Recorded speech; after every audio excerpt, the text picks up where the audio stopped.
Ma'am, ngasi card ki message hai petang to se ko adu ai sina hai de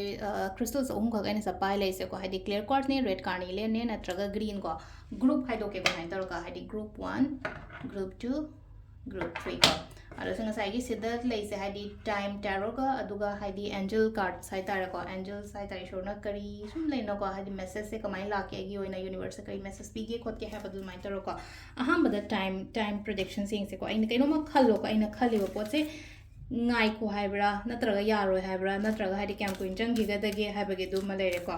aduga amana leina ko hadi amuk leina ko side ama da ngasai gi angel card ki message nam aingon da kari guide piri ge haibado yenga se ko clear quartz red carnelian green ko ama khala je ko ngatang khallo ko badana aingon da khwai de attract to bodo ko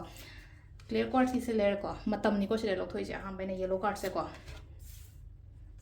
aina khali ba pot se matam se kram kan da ko mai toroga ma leire ko aduga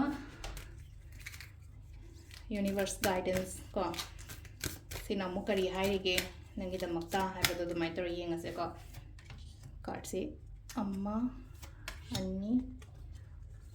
ahum ko ahamba gi time prediction se yenga se ko matam se kyam kuina within the next few months aina la ko hade la ka dori ba tha khara sida haina la ko clear quartz clarity ama la podo du mai toro ga haidar clear quartz khan banga yuna clarity lai ko sida la ka dori ba tha khara sida aina khali ba pot se mangal la podo se yong ko card se am phada drang ko haidi sida leino ko aina chat tori ba singa sai gi haide dolan ka khat khre ko ka khat pa matam sida leino ko haidi light sama kari ma du mai to lai ko du sile ko clear oir pa do ko tu ga angel me sile na ko ask your angels aina hai ko silai se ko haidi ask your angels haidi ga sai gi shona hai tare ko engon the signal soi dana pira kani ko sida aduga red carnelian khan bangai gi na matam se yenga se ko kyam kuina take action hoji hoji to ba yare ko ina khalli ba pot se aina ji khalli ba pot se matam se leina ko hadi kram kan da kamai taro ko ma haji patlang la po swai ko silai na traga ina to ge ga ina khalaga di to ba yare ko